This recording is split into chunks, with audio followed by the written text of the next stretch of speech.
tayo muna po ay manalangin. Pero good morning muna.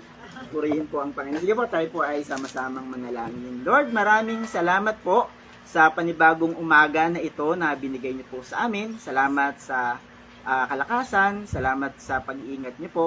At salamat sa umagang ito, kami po ay niyo pong pinipong muli upang patuloy na makapanalangin, patuloy na makapagbigay ng papuri sa inyo pong kabutihan sa aming pong mga buhay. Tunay nga, kayo ang Diyos na nag-extend ng aming pong mga buhay, Panginoon. Salamat, O Diyos, sa umagang ito. Tilig po namin ang inyong pong paglilinis sa aming pong mga buhay. Patawarin niyo po kami sa aming pong mga kahinaan at pagkukulang. At hiling po namin din yung mga kapatiran po namin na padako sa lugar pong ito. Ingatan niyo po sila at makasama po namin sila, O Diyos, sa fellowship pong ito, Panginoon. Mag-aliwan po kami sa pamamagitan ng inyong mga salita, Panginoon. Salamat po, O Diyos. Anumang gawa, tangka ng aming pong kaaway, ay patuloy po namin sinisira at itinataboy. Kayo ang malwalhati, kayo ang maitaas at maparangalan, at ang inyong pong abang lingkod ay gamitin nyo lamang bilang daluyan ng inyong pong mensahe, at ako po ang patuloy na maibaba. Kayo ang maitaas, Panginoon, sa pangalan po ni Jesus. Amen. Amen. Alam niyo po, yung ating pong pag-exercise, pagja-jogging, pagwo-walking, pagbabiking, at anumang uri ng exercise ay napakahalaga sa ating pong mga physical na pangatawan. Dahil ho, kung hindi ho tayo malusog, ay hindi ho tayo magagamit ng Panginoon. Hindi ho ba? Kaya kung tayo po ay may sakit, hindi tayo nagiging productive, yung mga nagtatrabaho, absent, nakalib, sick leave, no? Dahil nasa bahay lang, hindi kayang lumabas ng tahanan, di ba? So, hindi ho tayo nagiging kagamit-gamit physically.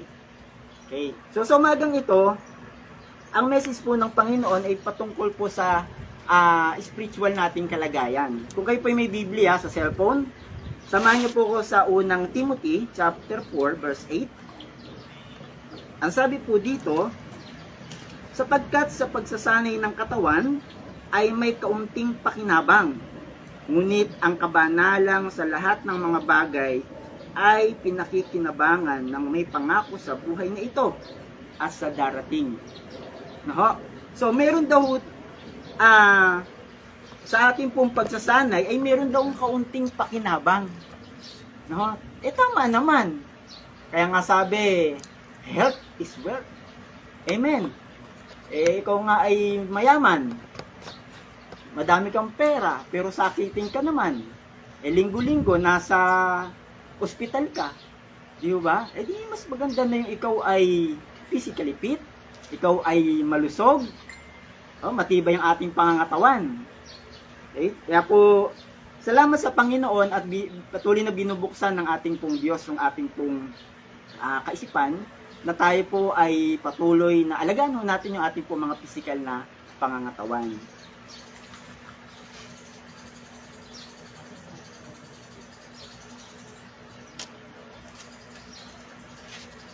So dito ho tayo sa sa Roma chapter 8. Roma chapter 8.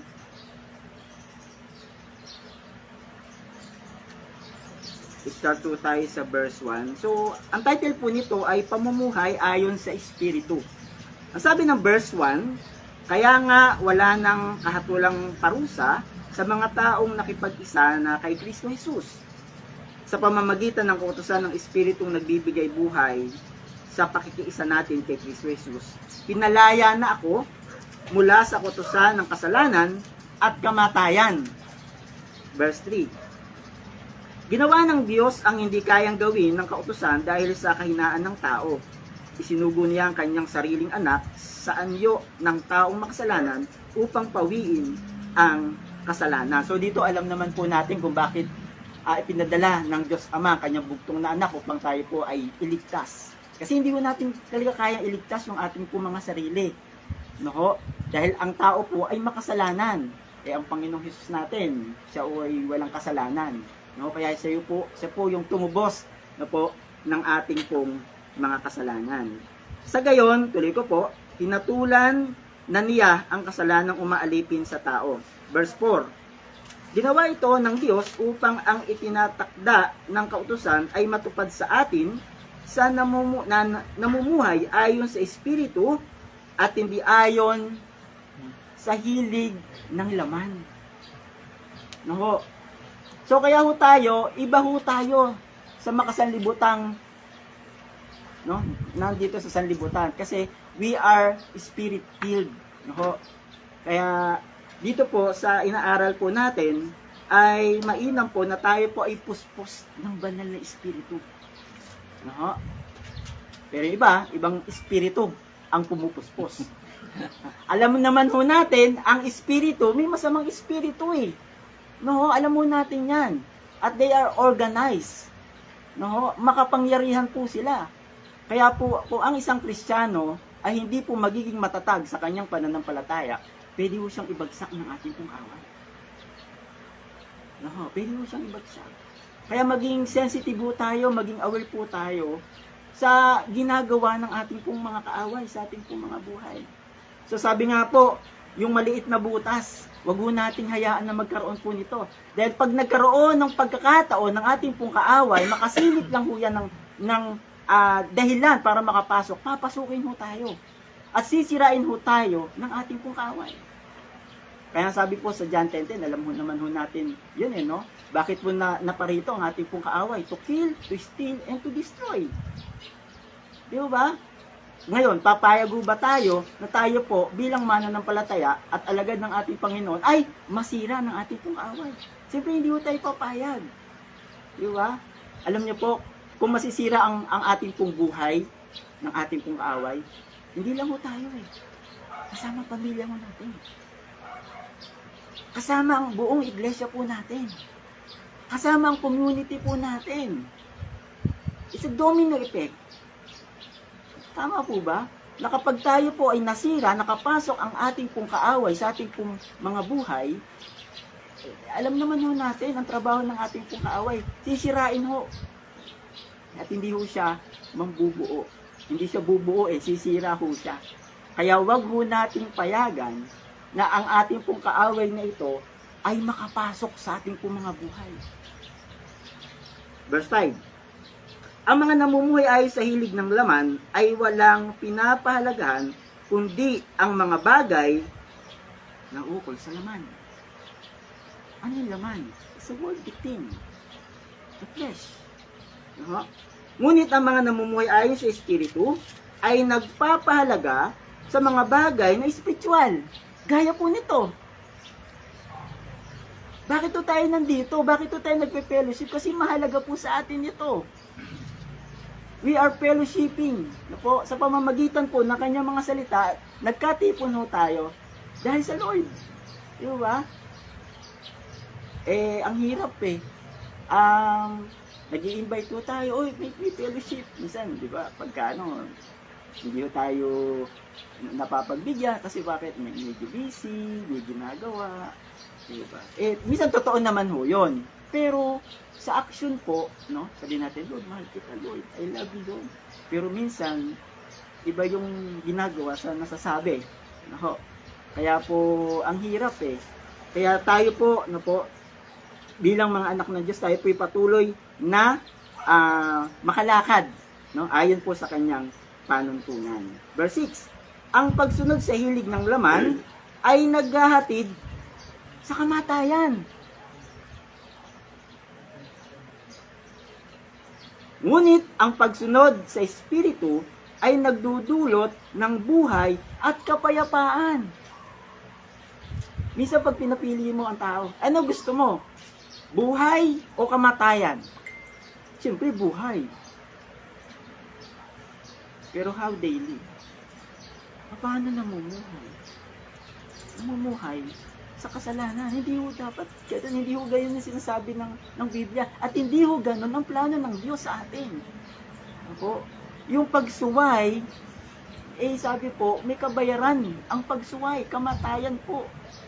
Hindi lang kamatayan sa ating physical na pangangatawan, kundi sa ating pong spiritual na kalagayan, yung ating pong relationship sa Diyos. Kaya nga po, minsan sinasabi po natin, Sa buhay ng isang tao, ano yung lagi niyang, alin ang laging nananalo? Ang makasanlibutan na gawain o ang mga bagay na spiritual? Di ba? Nag-pray ka, uy, praise the Lord, that's spiritual. Nanalangin ka, uy, praise the Lord, that's spiritual. Nagbasa ka ng salita ng Diyos, praise the Lord, that's spiritual. Dumalo ka sa mga gawain na kamukha po nito, praise the Lord, that's spiritual. Pero pag wala po yon, outside the church, nasa labas po tayo, nasa opisina, nasa eskwelahan, no? Mga kabataan, wala na bang kabataan mo dito? Mga nagtatrabaho, di ba? Doon makikita kung tayo po ba talaga ay maka-spiritual, umumuhay sa ating pong kalagayan. At patuloy ho tayong ini-encourage at sinasabihan ng ating Panginoon na tayo po, palakasin ho natin yung ating pong espiritu. Ano ho? Tuloy ho natin. Kaya nga kapag tinutuon ng tao ng kanyang pag-iisip sa mga hilig ng laman, siya ay nagiging kaaway ng Diyos sapagkat hindi siya nagpapasakop sa batas ng Diyos at sadyang hindi niya ito magagawa. Ang hirap sumunod sa Panginoon, yung total surrender sa Panginoon. Hindi ho tayo makakasunod kung ang sinurrender po lang natin kalahati. Hindi tayo totally makakasunod sa Diyos. Minsan nga, pagka linggo, praise the Lord. Pero pag Lunes hanggang Sabado, erase the Lord. O, alam naman ho natin yon. Narinig na natin yon. Kumbaga, palasak na ho yun, luma na ho yun eh. Pero minsan nangyayari po ito sa katotohanan sa buhay ng isang tao. Sa buhay ng isang Kristiyano. Ang Diyos po ay seryoso sa pagtawag na po sa ating po mga buhay. Sabi ko nga po, sana po, ang lahat ng tinawag ng Panginoon ay maging seryoso rin sa kanilang pagsunod sa ating Diyos. Bakit? Bakit tayo dapat maging seryoso? Seryoso si Lord eh. Biruin po natin, pagising pa lang ng ating po mga mata, nandun yung blessing ng Panginoon. In-extend ng Diyos yung ating pong buhay. Amen. Kaya lang tao, nagpapasalamat kay Lord pagka birthday. Ang tagal na, 1 taon yun. Pero hindi na-realize ng tao na siya ay pinagpala ng Diyos pagkagising niya pa lang ng umaga. Tama po ba? Alam, minsan pagising ng tao, inahanap cellphone agad eh. Tama, mali. In general po ito ha. In general po ito, hindi ko po sinabing kayo po yun. Ito po in general ang tao. Pagkamulat ng mata, hindi nga makapag-pray muna eh. No? Cellphone agad hinahanap. Ako, yung ka-text ko kagabi, nakatulugan ko na. Minsan, nagte-text na ganyan, bumabagsak nga yung cellphone eh. O, si sister, natatawa. Di ba? Tama po ba? Nangyayari po yun. Wala namang pong problema. Kasi, yan nga yun, magamit natin, di ba? Technology yan eh. Kaya ang Kodak, bumagsak na eh. Hindi nag-evolve eh, no? Hindi nag-update, hindi nag-upgrade. No? Gamitin natin para kay Lord. Di ba? Pero ito, kung ito po ang mga gadgets na ito ay magagamit sa atin ng kaaway para malayo tayo sa Panginoon, hindi po tama yun. Gamitin po natin yung mga bagay na yan para mag-glorify ang ating pong Panginoon. Okay? Kaya ang mga bagay na nandito sa sanlibutan, sinasabi po ng Biblia, huwag mo nating ibigin. Diba? At alam niyo po ba, yung strategy ni Satanas, hanggang ngayon effective. Anong pandaraya ginawa ng kaaway natin kay Eva at Adan? Di ba? O pero ngayon, hanggang ngayon effective yung ating pong kaaway. Marami pa rin ang nalalaglag sa kasalanan. Oho. Tuloy natin. Verse 8. Ang nabubuhay ayon sa hilig ng laman ay hindi maaaring kalugdan ng Diyos. Ano po ba yung hilig ng laman na sinasabi po natin? Siyempre sa kalalakihan, alam na ho natin yan. Babae, alak, bisyo. So, alam niyo na yung ABS-CBN. Ayan, alam niyo na yung ABS-CBN. Alam na ho natin yan. At ang mga bagay na nandito sa sanlibutan, kung hindi ho natin gagamitin para sa Panginoon, madadala ho tayo ng sistema ng sanlibutan ito. Verse 9, ngunit hindi na kayo namumuhay ayon sa laman, kundi ayon sa Espiritu. Sa katunayan, naririyan sa inyo ang Espiritu ng Diyos. Kung wala sa isang tao ang Espiritu ni Kristo, hindi kay Kristo ang taong iyon. So yung Holy Spirit ay napakahalaga sa isang tao. Kung hindi naghahari ang Holy Spirit, ang banal na Espiritu, ano po ang naghahari? Masamang Espiritu. Yan lang naman po yun. Kaya bakit? Kung titingnan nyo po, sino po, siguro nakakita na po kayo, at totoo po sa Bible, yung pong, ano po siya, no? Inalihan siya ng masamang Espiritu, that's biblical.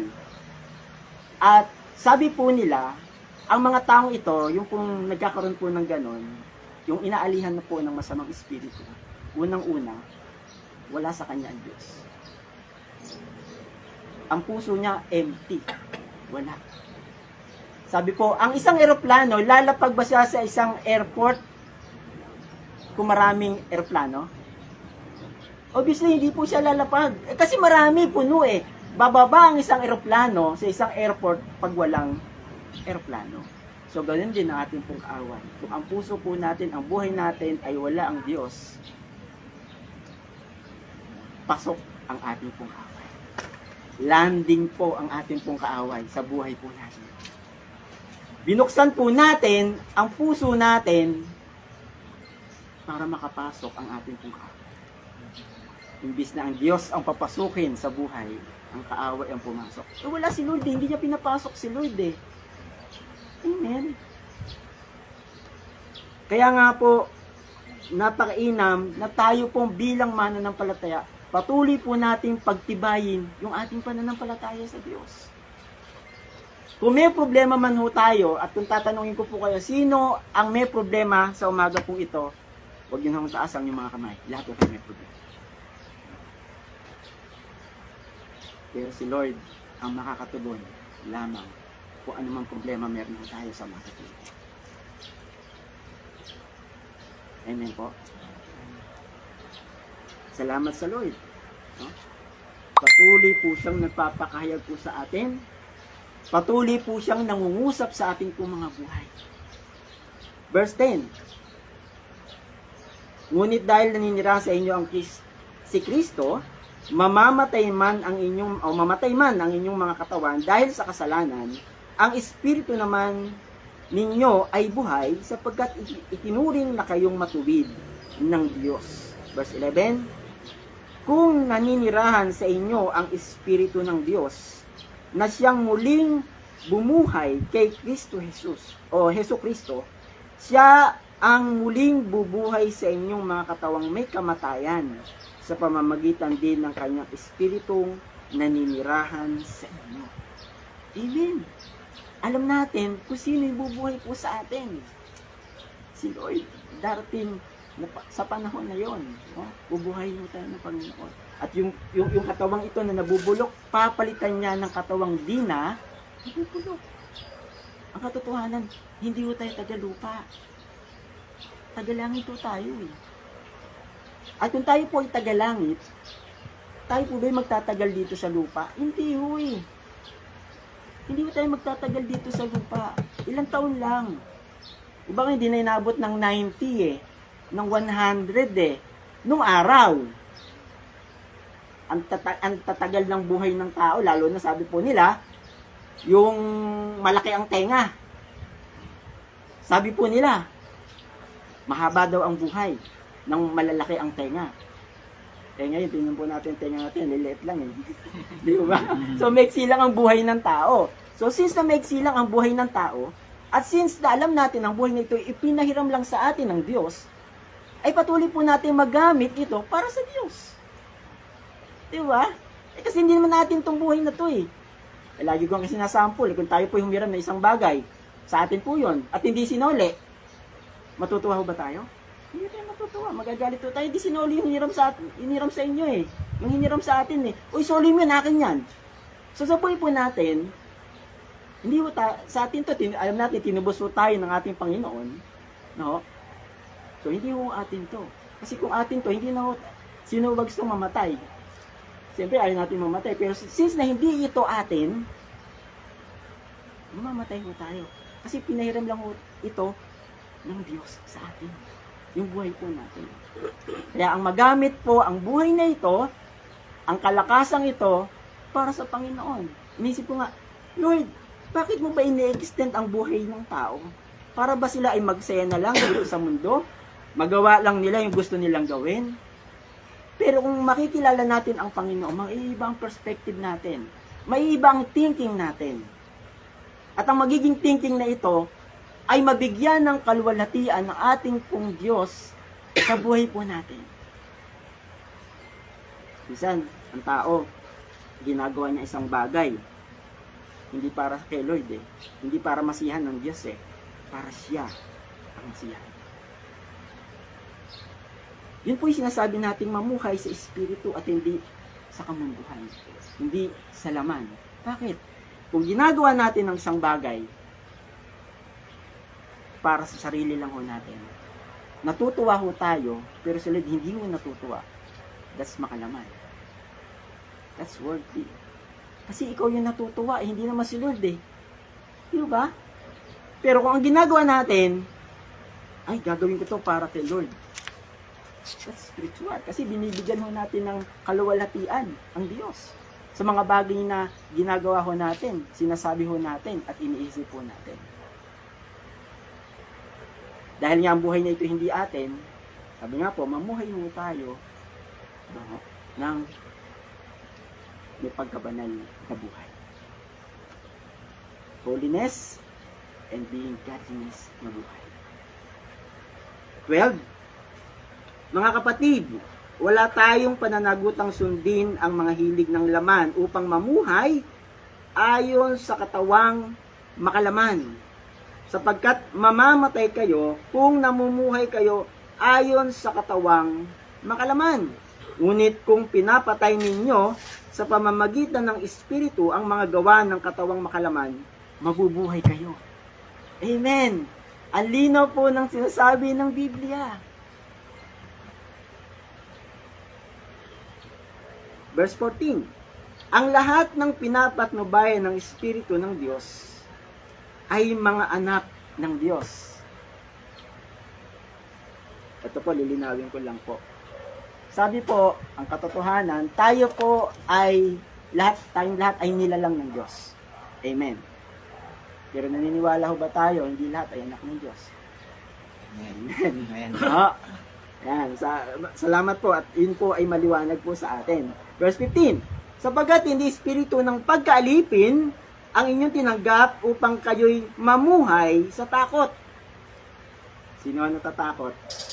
Sino nakakaramdam ng takot? Nakakaramdam tayo. Emotionally. Totoo yun, tao tayo eh. Pero sana, mas mangibabaw yung ating pong relasyon sa Diyos. Nawa, ikaw ay may sakit. O, mamamatay na ako. Pero hindi nyo naisip, may himala ang Diyos. Tama po ba?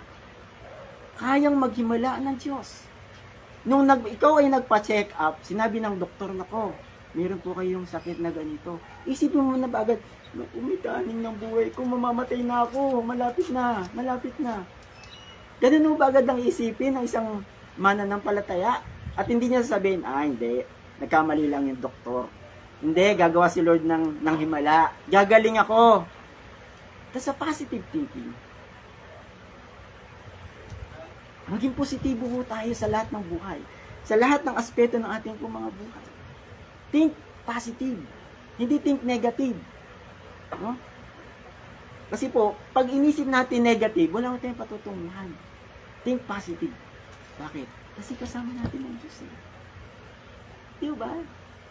Kinakanta pa nga ho natin yan eh, kasama natin ang Diyos. Saan man ako pumunta. Pangako ng Diyos ho yan sa atin. Hindi niya tayo iwan, hindi niya tayo pababayaan. Pero minsan, may mga tao na bakit gano'n, bakit ganito, nagpapakamatay, nagbibigti, pumupunta ng mataas na building, tumatalon, naglalaslas ng pulso. Di ba? Pupunta sa may release ng tren, magpapasagasa. Nagtali ng lubid, tumalon sa ilog, may hollow block. Nag-suicide. Pero hindi niya na alam, hindi niya naisip, mayroon Diyos na pwedeng tumugon sa kanyang mga problema.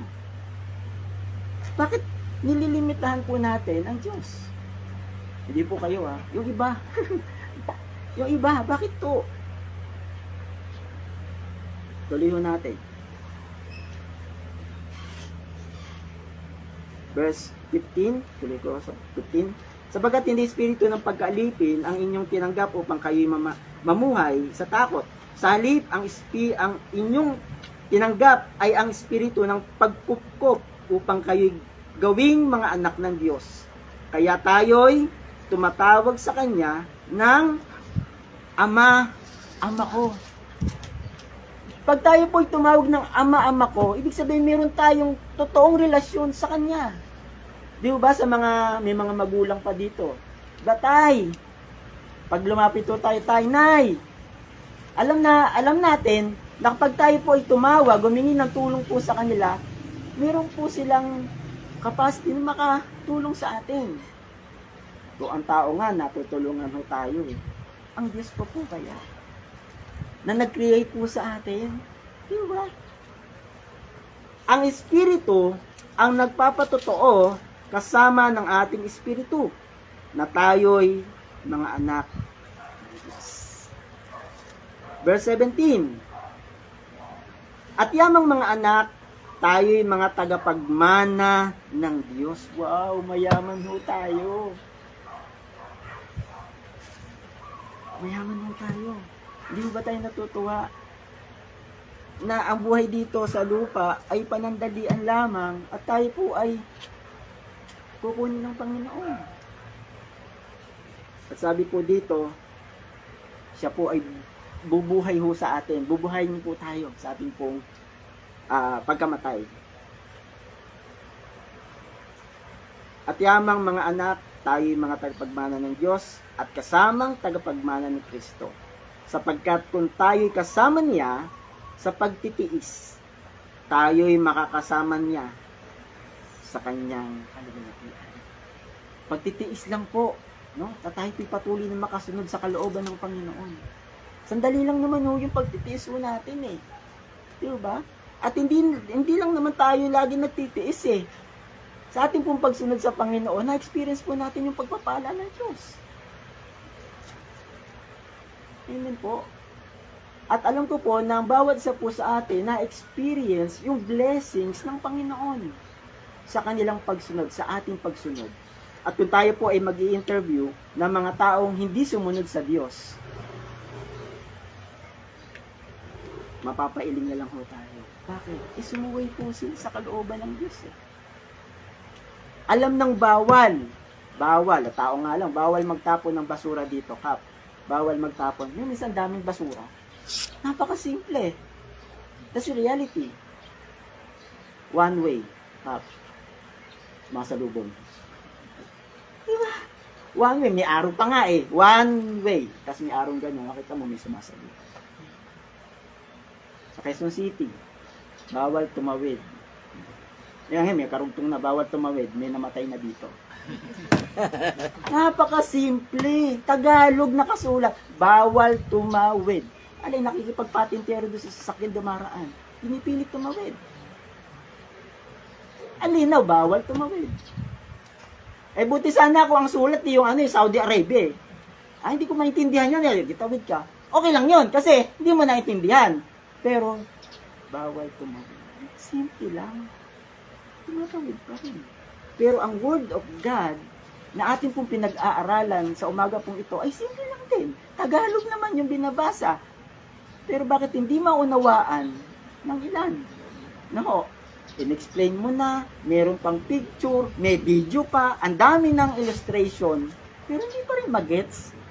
Di ba? Kaya kailangan natin sagot. Bakit? Kasi yung puso natin talagang makasalanan. No? Kailangan talaga natin ang Diyos sa buhay natin. Huwag natin sabihin, ay, hindi ka namin kailangan, Lord. Basta ako, gagawin ko to, yung gusto ko, at hindi yung gusto mo. Tingnan po natin si Jonah. Ano nangyari kay Jonah? Yonas. Di ba? Alam naman natin, no? Alam natin ang epekto ng pagsuway. At alam din po natin ang epekto ng pagsunod. Kaya po, salamat sa Panginoon. Tayo po'y patuloy na sumusunod sa Lord. At marami pa po siyang sasabihin po sa atin. May mga bagay pa rin po tayong hindi alam. Huwag mo nating sabihin, hindi, alam ko na yan. Po. Tayo po ay patuloy na mag-aral. Sabi nga, never stop learning. Never stop learning. Huwag natin sabihin, ay, yung binabasang talata, alam ko na yan. No? Mayroong iba't ibang mensahe ang Diyos. Mayroong nga nagsabi, alam ko na yan. At sabi ng isang kasalita, hindi ko yan titigilan sa pag-share hanggat hindi mo ginagawa. Tama po. Kahit alam na yan, pero hindi naman ginagawa, natutuwa pa rin ang ating pong kaaway. Ay, alam ko na yan, salita ng Diyos. Oo, nga, ganda nga yun. Pero sumusuway pa rin. Hindi pa rin nalulugod si Lord. Di ba? Kasi bagamat alam natin ang salita ng Diyos, pero sumusuway pa rin ang tao, hindi pa rin nabibigyan ng kaluguran ang ating puso. Hindi pa rin natutuwa si Lord. Ito.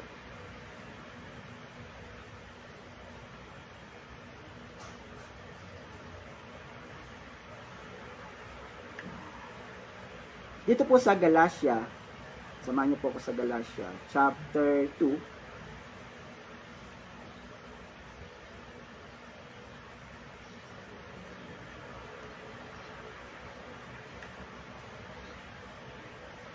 Galatia chapter 2 verse 20 and 21. Sabi po dito, Galatia 2, 20, 21, kaya hindi na ako ang nabubuhay ngayon, kundi si Kristo na ang nabubuhay sa akin. At ang buhay ko ngayon sa katawan ay ikinabubuhay ko sa pamamagitan ng pananampalataya sa anak ng Diyos na nagmahal sa akin at naghandog ng kanyang sarili para sa akin. Verse 21, hindi ko tinatanggihan ang kagandahang loob ng Diyos. Kung ang tao'y mapapawalang sala sa pamamagitan ng kautusan, walang kabuluhan ang pagkamatay ni Kristo. So dito po sa umaga pong ito ay napakalinaw po ng message ng ating pong Panginoon na tayo pong tinawag ng Diyos ay patuloy na lumakad ayon sa panuntunan ng ating Panginoon. Kasi hindi pa nga po tapos si Lord sa atin. So marahil, nakakagawa pa rin tayo ng hindi tama, nakakapag-isip pa rin ho tayo ng hindi tama, nakakapagsalita pa rin ho tayo ng hindi tama, kahit nga si perfecto, nagkakamali. No. Sabi nga po, wala akong perfecto po sa atin at lahat po tayo ay nagkakasala. Pero, meron pong napakalaking pero, hindi po ito magiging justify o justification para po tayo magpatuloy sa kasalanan. No. Kasi, ay, sabi ni brother, sabi ni sister wala naman daw perfecto. Di okay lang magkamali. Iba yung nagkamali ka, iba yung sinasadya mo yung pagkakamali. That's different. Tama po ba? So, alam mong mali, alam nating mali, pero ginawa pa rin natin at nilakaran pa rin natin, that's sin. Pero kung ikaw ay nabigla, nakagawa ka ng isang bagay na hindi nakalulugod sa Panginoon, sa Holy Spirit na magmanifest. Sabihin natin, Lord, sorry, patawad. Yun po yung maganda po doon. Sa oras na tayo po ay nagkamali, andyan si Lord, bigyan tayo ng tawad. Pero, yun nga po yung sinasabi po natin, na kung paulit-ulit nating magagawa ang bagay na yon, it's a sin. Kasi alam na nating mali, at ginawa mo pa ulit, that's a sin. Di ba? Parang walang pinagkaiba dun sa lumakad ka sa lugar na yon. May nakakita ka ng isang bagay na pinagsanhi ng yung kasalanan. Dadaan ka pa uli doon? Daan nga ulit ako doon. For the second time, bumagsak ka na naman doon sa kasalanan yon. Uy, kasala, Lord, sorry, Lord. Patawad. For the third time, hindi ako nga ulit. Pagdaan mo doon, nagkasala ka ulit. Ano ba dapat gawin? Di mo ba ka ng daan? Ngayon, kung lagi mong ginagawa, that's a sin eh. That's habitual sin. No? That's habitual sin. So, sa buhay natin, sabi ng Biblia, tayo po ay iniligtas na ng Panginoon at tayo po patuloy na mamuhay sa buhay na may kabanalan. Godliness and being holiness. Ano po? So, sa umagang ito, ang liwanag po ng message ng Panginoon. Salamat sa Lord. No? At tayo po ay patuloy na itinutuwid ng Panginoon. Hindi pa naman ho tayo perfecto eh. Nagkakamali pa rin ho tayo. No? At wala hong perfecto sa harapan ng Panginoon. Lahat ho tayo ay nagkasala. No? Pero maganda po nito, tayo po ay unti-unting binabago ng ating Panginoon. Magkaroon po tayo ng yung sinasabing teachable heart. Yung humbleness sa buhay ko natin. Isipin ho natin, Lord, wala naman ako magagawa kung wala ka sa buhay ko. Lord, kung may pagkakamali ako, ituwid mo ako, Panginoon. Kasi minsan, ito po yung katotohanan. Ayaw natin natutuwid. Tama ho ba? Kasi alam ho natin, akala ho natin, alam na natin ang lahat ng bagay. At sa tingin ho natin, alam ko ito tama. E ni-review ko tayo. Kasi mahal ho tayo ng kapatiran ho natin, ni-review ko tayo. Minsan tayo pagalit eh. Ano? Ini-desisyon ko eh. Diba? Pero sabi nga po, hindi natin makikita ang uling sa mukha natin hanggat hindi ko tayo tumitingin sa salamin. At makakakita lang ng uling natin sa mukha ay ang ating heart. Kaya kung may pagkakamali man ho tayo, may nakapansin sa atin, at sinabi sa atin, sabihin ako sa'yo, huwag ka magagalit. That's a humble heart, that's a teachable heart. Ay, ganun ba? Sige. Pagkipray ko yan, patuloy akong baguhin ng Panginoon. Di ba sarap ng pakiramdam na ganun, na walang perpekto, tinutuwid ho tayo ng Panginoon sa pamamagitan ng ating pong kapwa. That's, di ba? Yan po yung pagkilos ng Diyos, no? Sa buhay po natin. At sabi nga po, yung pong isang ginawang obra, isang lamesa, bakit po ba nung hindi pa finished product to, di ba, pangit pa siya eh. Ano ginawa? Niliha. Di ba? Ginrinder, sinander. Wow, ang kinis. O, di pa tapos pininturahan. Pero nung natapos na, wow, ang ganda. Sa buhay natin, isa may kinakatam si Lord. May inaalis si Lord sa atin. Aray, ang sakit. Totoo naman, masakit minsan di ba? Just lifestyle na natin yun eh. Nung buhay pa natin, hindi pa po tayo nakakilala sa Panginoon. Pero nung nakakilala ka na sa Panginoon at binabago na tayo ng Diyos, unti-unti, may tatanggalin ho siya sa atin. At sinabi, uy, aray, ang sakit niyan. Kasi kinikinis tayo ng Panginoon. Amen po. Magpakinis po tayo sa Panginoon. Pero after that, pagkatapos ng polishing, wow, ang ganda ng product, ng finished product. Kaya po sa buhay po natin, magpatuloy po tayo sa Panginoon. Napakaganda po ng message ng Panginoon sa atin. Kasi maganda naman po talaga ang plano ng Diyos sa atin. Kaya lang tao, naging masuwayin. Kaya naging miserable ang buhay. So, purihin po ang Panginoon at yun po yung message ng Panginoon sa atin sa umaga pong ito. So, tayo po patuloy na manalangin. Lord, maraming salamat po sa iyong mensahe sa amin sa umaga pong ito. Alam po namin, Lord, meron pa po kayong gagawin sa amin. Meron pa po kayong babaguhin sa amin, Panginoon. Hindi pa po kami ganap. Subalit alam po namin, nandiyan po kayo na kumikilos sa aming po mga buhay. Patawad po, Panginoon, kung kami nga po ay minsan suway sa iyong kalooban. Subalit, alam po namin, Lord, na patuloy niyo po kaming itatama, patuloy niyo po kaming ikukorek, Panginoon, for a better us, Panginoon Diyos. At salamat po, Panginoon, sa puso po namin na mayroon pong pagpapakumbaba, mayroon pong puso na patuloy na sumunod, Panginoon, magkaroon kami ng teachable heart, Panginoon, yung kalooban, Panginoon, ang sa patuloy na makita, Panginoon, makita niyo po, Panginoon, sa aming pong mga buhay. Hindi lamang po kayo, maging ang mga taong nasa paligid po namin, ay patuloy na makita ang pagbabago na ginawa niyo po sa amin.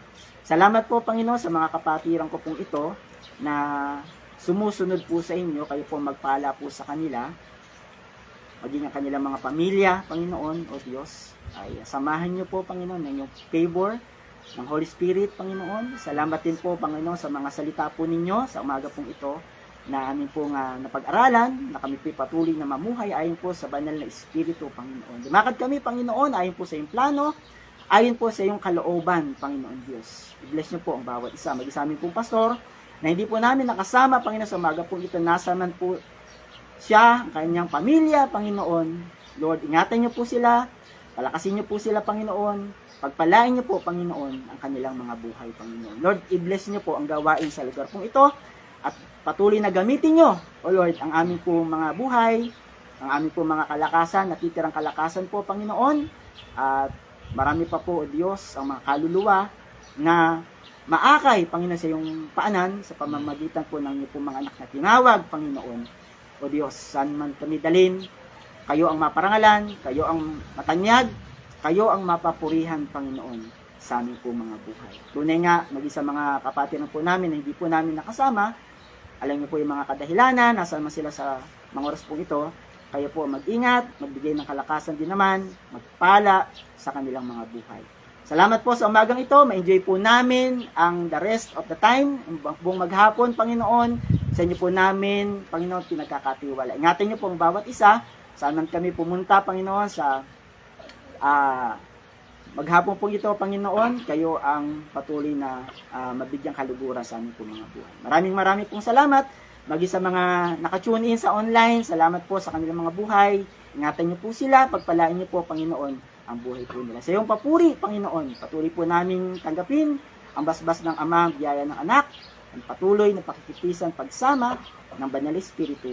Sa pangalan po ni Jesus, ito po ang aming samo at panalangin. Amen. Amen. Amen. Lord, Thank you. Pag-pray mo na, Pastor. Sandali. Pag-pray. sige. Lord, salamat po sa mga pagkain ito na sa aming pong harapan. Lord, i-bless niyo po ito, Panginoon, maging pagpapala po sa amin, maging ang mga kamay na nagkaloob po nito, ay patuloy pong i-bless, Panginoon. Salamat po, ma-enjoy po namin ang fellowship po ito. Sa pangalan po ni Jesus. Amen. Okay. Ikot muna natin, Pastor si Brother Alan, Brother June, Pastor Roel, sandali. Sandali, ikot muna natin. Ayan, Brother Robin, si Brother ayan, si Sally, yan. Okay, syempre, hindi ba, pwede ba, okay, finish.